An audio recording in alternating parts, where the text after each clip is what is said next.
Wiggy, wiggy, oh, wiggy, oh, wiggy, oh. Hold up, wiggy, oh, wiggy, oh, Cause that wiggy, bitch go oh, pew when I shoot, it's on mute. That bitch go pew when I shoot, it's on mute. Assalamualaikum warahmatullahi wabarakatuh. Perkenalkan kami dari kelompok 2 ingin memaparkan materi bentuk seni formal. Baiklah, kita akan menjelaskan materi pertama. Materi pertama adalah pengertian bentuk karya seni formal. Dalam karya seni formal, kita mengenal tulisan yang memuat informasi faktual yang dijabarkan dengan bahasa semi formal dan tidak sepenuhnya mengikuti metode ilmiah. Yang kedua, perbedaan karya ilmiah populer, formal, dan semi formal. Karya ilmiah populer adalah karya tulis yang isinya ilmiah tetapi teknik penulisannya tidak mengikuti kaidah yang berlaku. 2.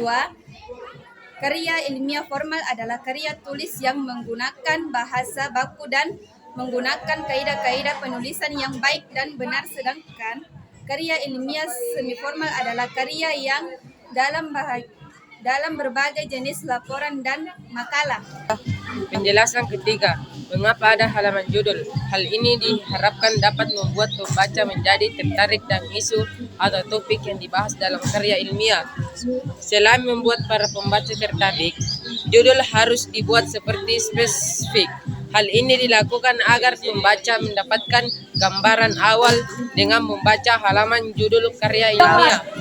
Materi keempat, fungsi utama dari kata pengantar adalah untuk memperkenalkan isi tujuan dan role lingkup dari karya ilmiah tersebut kepada pembaca melalui kata pengantar. Penulis dapat menjelaskan mengapa topik tersebut dipilih, mengapa topik tersebut menjadi penting untuk dibahas, serta tujuan dari penulisan karya ilmiah tersebut. Penjelasan kelima, mengapa ada daftar isi.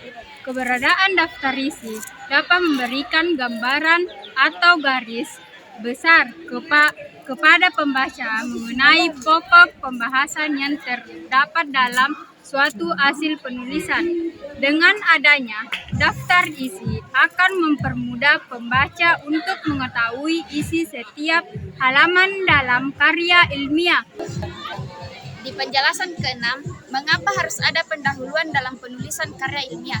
Karya ilmiah memiliki pendahuluan dalam penulisan ilmiah, memiliki peran penting yang sangat penting dalam bagian ini. Diperlukan gambaran pembahasan umum yang kemudian dipersempit dan menjadi poin-poin penelitian yang dilakukan. Langkah selanjutnya adalah memahami konsep penelitian terhadap apa yang dapat mengarahkan penelitian ke arah yang tepat. Dalam pembahasan ketujuh adalah mengapa harus ada pembahasan dalam karya ilmiah.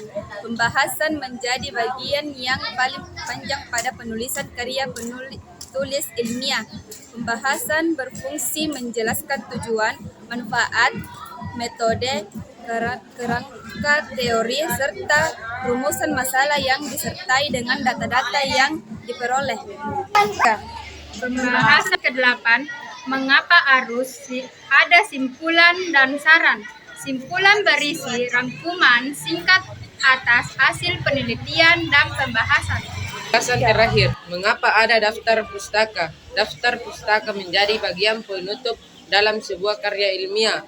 Bagian ini berisi semua kepustakaan yang digunakan sebagai landasan dalam karya ilmiah yang terdapat dari sumber tertulis seperti buku, artikel, jurnal, karya ilmiah lain dan dokumen resmi maupun sumber-sumber lain dari internet. Itulah tadi penjelasan dari kami. Lebih dan kurangnya mohon dimaafkan. Kami akhiri dengan ucapan wabillahi taufiq wal hidayah. Wassalamualaikum warahmatullahi wabarakatuh.